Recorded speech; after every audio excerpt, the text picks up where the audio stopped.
阿伯骑机车经过，后壁竟然有4、5只狗仔伫后壁了，相信大家拢有拄过这款情形。成群结党拢10外只、20只，囡仔啦、小朋友还是女性哦，当时啊，一只饲放就挖来，挖来，当时啊甲你咬。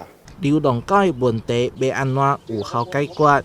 台湾动物保护行政监督联盟以安南区南兴里为例，做出台南第1份家户动物调查报告，历来558户当中，有172户有饲动物，以狗仔、猫仔上济，无日晶片就高达6成。一般民众所饲的这个狗仔、猫仔，原则上拢是有结扎的，但是这个晶片的部分哦，佫唔是遮尔落实啊，这是阮调查出来的这个初步的一个结果。根据农业部调查，台湾厝内饲狗仔、猫仔的数量已经高达279万只，因为无法度100%落实结扎日晶片。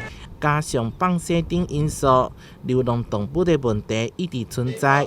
只讲安南区51里里长伫区公所交换意见，大部分拢质疑收容所的效果有限。固定拢会派人专人去咱的迄个现场吼，来做流浪狗的迄个管制。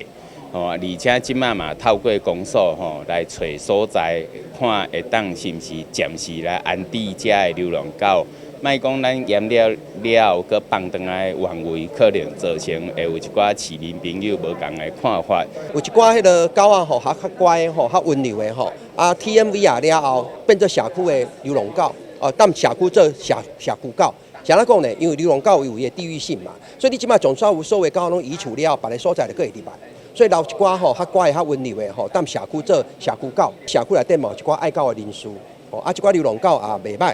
咱就社区就地认养，为邻里做好源头管理，公司协力解决问题，打造友善动保的社区。同时，动保处将持续伫安南永康等地找适合地点来安置动物，互因袂伫外口乱踉。台南新闻社会采访报道。